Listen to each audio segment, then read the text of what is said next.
चुटकीवाले बाबा महिलांना फसवून शरीर संबंध करायचा, वेश्या व्यवसायास उत्तेजना द्यायचा, भोंदू बाबाचे कारनामे उघड। करवीर पोलीस ठाण्यामध्ये एक गृहस्थ आले। ते संतापलेले होते, अस्वस्थ होते। आपण काय चूक करून बसलो अशी भावनाही त्यांच्या मनामध्ये असावी। त्यांनी दिनांक 19 नोव्हेंबर 2025 रोजी करवीर पोलीस ठाण्यामध्ये एक फिर्याद दाखल केली। त्यानुसार शहरात राहणारे हे फिर्यादी आर्थिक आणि कौटुंबिक अडचणीमुळे टिंबर मार्केट येथील चुटकीवाल्या भोंदू बाबाकडे जात होते। फेब्रुवारी ते मे 2025 या कालावधीमध्ये अनेकदा त्यांनी भोंदू बाबाच्या दरबारात हजेरी लावलेली होती। त्या काळामध्ये भोंदू बाबाने फिर्यादींना कोणीतरी करणी केल्याचे सांगितले। करणी आणि भूतबाधा काढण्यासाठी 60 ते 65 हजार रुपये खर्च करावे लागतील असे सांगून त्यांच्याकडून 45,000 रुपये घेतले। दरम्यानच्या काळात फिर्यादींच्या पत्नीशी लगट करून त्यांना स्वतःच्या जाळ्यात ओढले। त्यानंतर मे 2025 मध्ये तो फिर्यादीच्या पत्नीला घेऊन निघून गेला। या फिर्यादीनंतर पोलीस तपास सुरू झाला। त्या भोंदूने भूतबाधा करणी काढण्याचे आमिष दाखवून अनेकांना गंडा घातला, अनेक महिलांच्यावर अत्याचार केला, काही महिलांना वेश्या व्यवसाय करण्यास भाग पाडल्याचे उघडकीस येत आहे। उपलब्ध माहितीवरून त्या भोंदूच्या दुष्कृत्याचा घेतलेला पुढील प्रमाणे आढावा आहे। पण ही व्हिडिओ पुढे पाहण्या अगोदर जर तुम्ही या चॅनलवर जर नवीन असाल तर प्लीज आपल्या या मराठी चॅनलला नक्की सबस्क्राईब करा। मी ब्रह्मांडाचा मालक, तुला सगळ्या त्रासातून सोडवणार मी आहे, तू काही काळजी करू नकोस असे म्हणत तो खदखदून हसला। हातातले त्रिशूल त्याने बाजूला ठेवले। त्या बाबाचा दरबार धूप आरतीने भरून गेलेला होता। सुगंध आणि धुराने वातावरण दडपण आणणारे होते। परिस्थितीने खचलेले ते पती पत्नी हात जोडून बसलेले होते। ते गेले काही महिने त्यांच्याकडे येऊ लागलेले होते। बाबा इतरांपेक्षा त्यांना जास्त वेळ देत होता। त्यातही तो तिच्या डोक्यावरून आशीर्वादाचा हात फिरवत होता। कधी कधी तिला जवळ घेऊन आधार देत होता। त्यामुळे त्या पती पत्नीचाही बाबावर विश्वास बसलेला होता। आज तर बाबाने त्या दोघांना कायमचे अडचणीतून सोडवण्याचे वचन दिले होते। त्यासाठीच ही पूजा मांडलेली होती। ते दोघे भावनिकतेने आशेने बाबाकडे बघत होते। बाबाची नजर तिच्यावर स्थिरावलेली होती। त्याने समोरच्या ताटातील एक पेढा उचलला आणि तिच्या हातात दिला। हा प्रसाद तुझ्या हाताने तुझ्या नवऱ्याला खायला दे असे सांगितले। त्याप्रमाणे तिने तो पेढा नवऱ्याला चारला।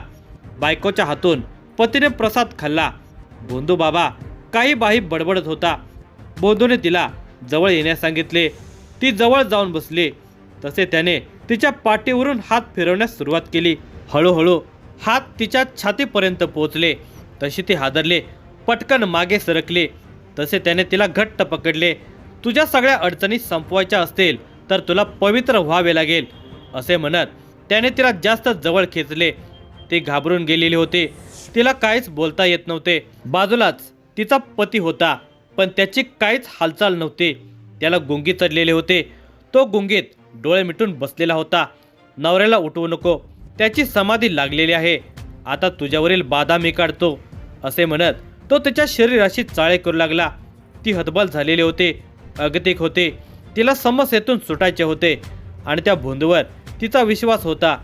त्यामुळे ती सारे काही गुपचूप सहन करू लागली। याचा गैरफायदा घेत त्या भोंदूने तिच्या अंगावरील कपडे बाजूला केले। तिच्या देहावरून त्याचे राकट हात फिरू लागलेले होते। ती जणू त्याच्या स्वाधीन झालेली होती। काही वेळातच त्याने तिच्याशी संबंध ठेवण्यास सुरुवात केली। तिच्या मनाविरुद्ध तो तिच्या शरीराचे लचके तोडत होता आणि हा अत्याचार ती निमूटपणे सोसत होती, कारण त्याने दाखवलेली भीतीच भयानक होती। वासना शांत करून तो बाजूला झाला। माझे समाधान झाले, आता तुझे समाधान होईल। माझ्या ऐकलेस तर साऱ्या अडचणी संपून जातील असे सांगून त्याने तिला जवळ घेऊन आधार दिला। पतीसमोर त्याने तिच्यावर अत्याचार केलेला होता, पण बिचाऱ्या पतीला मात्र गुंगीत काहीच समजले नव्हते। काही वेळाने पती भानावर आला। काय घडले आहे याची त्याला जाणीवही नव्हती। तर बदनामीच्या भीतीने त्या महिलेनेही तोंड बंद ठेवले आणि ती पतीसह तेथून बाहेर पडली। हा प्रसंग काल्पनिक असला तरी अशाच पद्धतीने फसवणूक करणाऱ्या नराधमांची संख्या या जगात कमी झालेली नाही. अडचणीत सापडलेल्या लोकांना जाळ्यात अडकून करणी भानामध्येची भीती घालून तोडगा करण्याचे आश्वासन देऊन हे भोंदू लोक लैंगिक, आर्थिक, भावनिक, मानसिक शोषण करतात. अशाच एका भोंदू बाबाच्या नीचपणाचा पर्दाफाश कोल्हापूर पोलिसांनी केलेला आहे. सनी रमेश भोसले वय वर्ष 35 याला ठाणे येथून अटक केली आहे. सनी भोसले टिंबर मार्केटमध्ये आला. तो मेकॅनिकल म्हणून वाहन दुरुस्तीचे काम करून तो पोट भरत होता. अंगात पीर येत असल्याची बतावणी तो करू लागलेला होता. नंतर भूतबाधा काढण्याचे कामही तो करू लागला. लोक त्याला भुलत गेले होते. त्यातच त्याने प्रेमविवाह केलेला होता. त्याचे वडील अर्धांगवायूने आजारी होते, तर आई अंबाबाई मंदिरात झाडलोट करण्याचे काम करत होते. तर तो महानगरपालिकेच्या घंटा गाडीवर कचरा वेचण्याचे काम करू लागला. त्यातून वेळ मिळेल तसा दुचाकी दुरुस्तीचेही काम करायचा. स्वतःचे घर नसल्याने सासूरवाडीतच त्याने आसरा घेतला. 2 वर्षापूर्वी वडिलांचे निधन झाले होते. त्यानंतर त्याने आईसोबतही संपर्क कमी केला. दुसरीकडे त्याची 4 महिन्याची मुलगी शेवण्याच्या हृदयाला छिद्र असल्याचे निदान झाले आणि तिला वाचवण्यासाठी दिसेल ज्याच्या त्याच्याकडे मदतीची याचना करत फिरू लागला. मात्र मुलगी काही वाचली नाही. हातातले कामही गेले. कचरा घंटा गाडीवरील काम सुटल्यानंतर त्याने छोटी छोटी कामे करण्याचा प्रयत्न केला.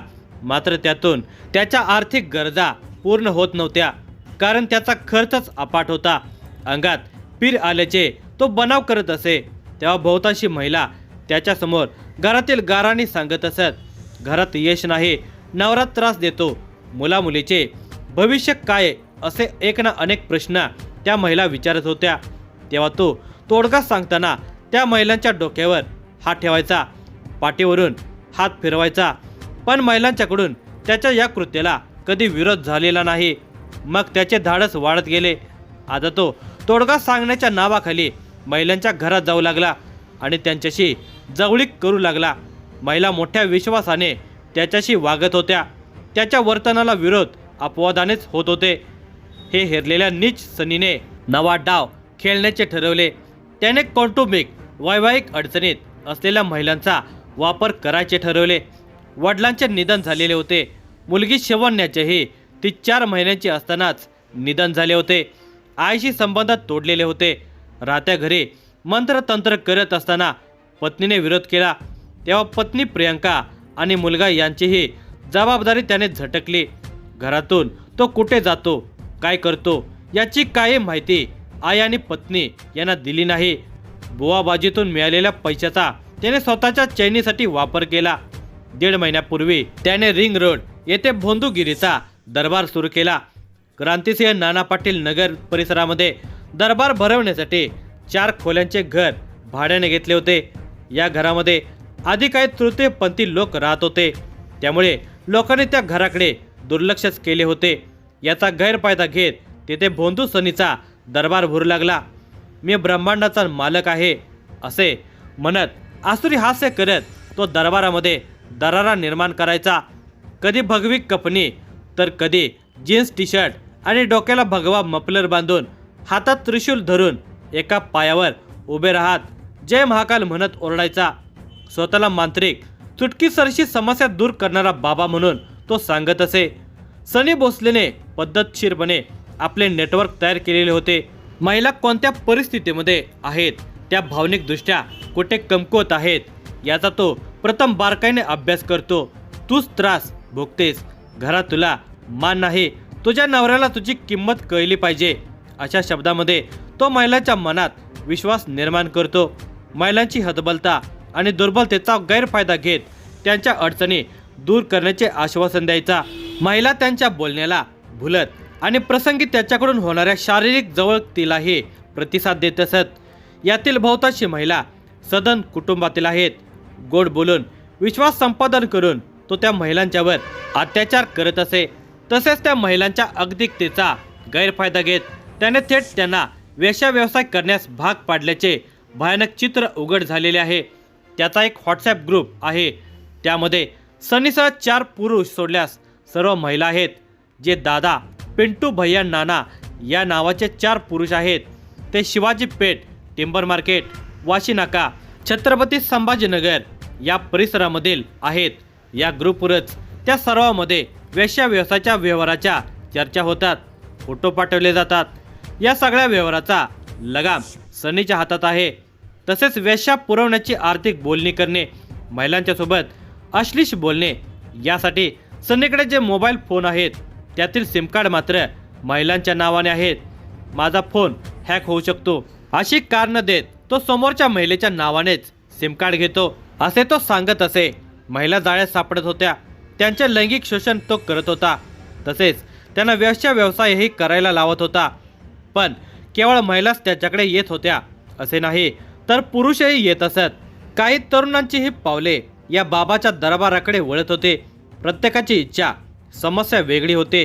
नोकरी, व्यवसायात अडचणी येतात, हातात पैसा राहत नाही, घरामध्ये शांतता नाही, नेहमी भांडण तंटे होतात, भाऊबंदकीचे वाद, आजारपण, नुकसान अशा अनेक समस्या घेऊन लोक येत होते. काही तरुण परीक्षा किंवा नोकरीत यश, प्रेम प्रकरण जमावे, जमलेले प्रेम टिकावे या भावनेने येत होते. या सगळ्यावर तो काही ना काही तोडगा सांगून पैसे लुटत होता. सनीच्या घरावर पोलिसांनी छापा टाकला तेव्हा जे काही समोर दिसले ते धक्कादायकच होते. बुवाबाजीच्या साहित्याबरोबरच मोबाईल फोनची वेगवेगळ्या क्रमांकाचे सिम कार्ड, कंडोमची पाकिटे, तरुणी आणि महिलांचे कुंकू गुलाल लावलेले फोटो सापडले. सनी भोसले याने अनेक महिलांना नादाला लावलेले आहे. त्यामुळे कोल्हापुरातून पळून जातानाही त्याच्यासोबत एक महिला होती. तिच्या पतीनेच पोलिसांमध्ये फिर्याद दिली होती. त्यामुळे कोल्हापुरात पोलिसांनी त्याच्या फुलेवाडी रिंग रोडवरील क्रांतिसिंह नाना पाटील नगरातील दरबारावर छापा टाकल्यानंतर दोघे पसार झाले होते. वाई, सातारा, पुणे आदी ठिकाणी फिरत फिरत ते ठाण्यात गेल्याचे स्पष्ट झाले. मात्र दोघांनी मोबाईल फोन बंद केल्याने त्यांचे लोकेशन पोलिसांना मिळत नव्हते. परिणामी तपासात अडचणी निर्माण झालेल्या होत्या. सनी भोसले याने वाई येथे एका महिलेच्या घरी आश्रय घेतल्याची माहिती मिळाली.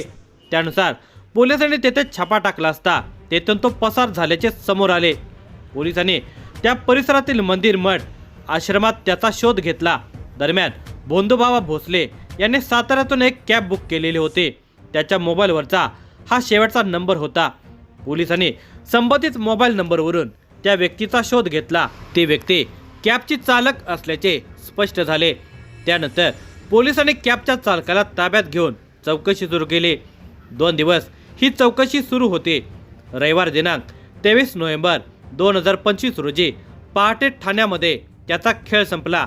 मोबाईल फोन बंद ठेवल्याने पोलिसांना लोकेशन मिळत नव्हते. मात्र कॅबसाठी क्षणभर सुरू केलेला मोबाईल फोनमुळे त्याचा पोलिसांना अचूक पत्ता लागला. गुन्हे शोध पथकातील हवालदार विजय तळसकर यांच्यासह सुजय दावणे, रजित पाटील यांनी त्याच्या मुसक्या आवळल्या.